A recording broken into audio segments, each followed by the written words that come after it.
সকলের কাছে সম্মানিত ও মর্যাদাবান হতে চাইলে মনে রাখতে হবে, প্রকৃত সম্মান মানুষ দেয় না, আল্লাহ দেন। কোরআনে বলা হয়েছে, সম্মান তো একমাত্র আল্লাহরই হাতে।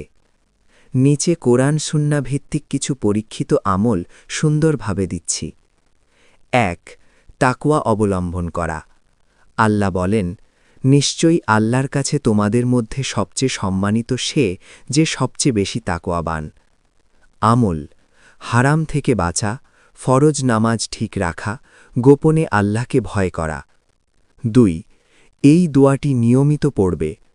ফজরের পর ও রাতে ৩ বার পড়বে।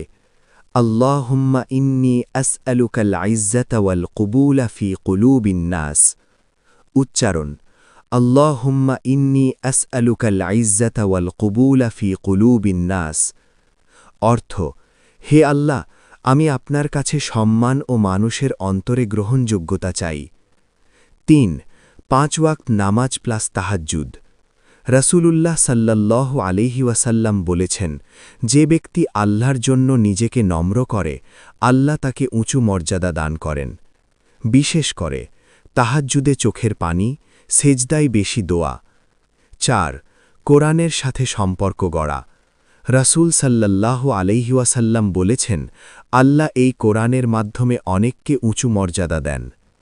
আমল: প্রতিদিন কমপক্ষে ১ পৃষ্ঠা কোরআন, সূরা আল ইখলাস, ফালাক, নাস বেশি পড়া।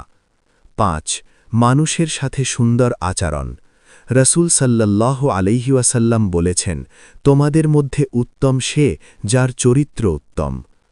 চরিত্রের আমল: নম্র কথা বলা, অহংকার না করা, গীবত থেকে বাঁচা। ৬.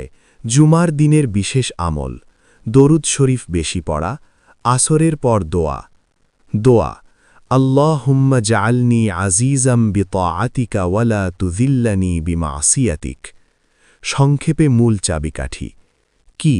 তাকওয়া, নামাজ ও দোয়া, কোরআন, সুন্দর চরিত্র। যখন আল্লাহ কাউকে ভালোবাসেন, তখন মানুষ আপনা আপনি তাকে সম্মান করে।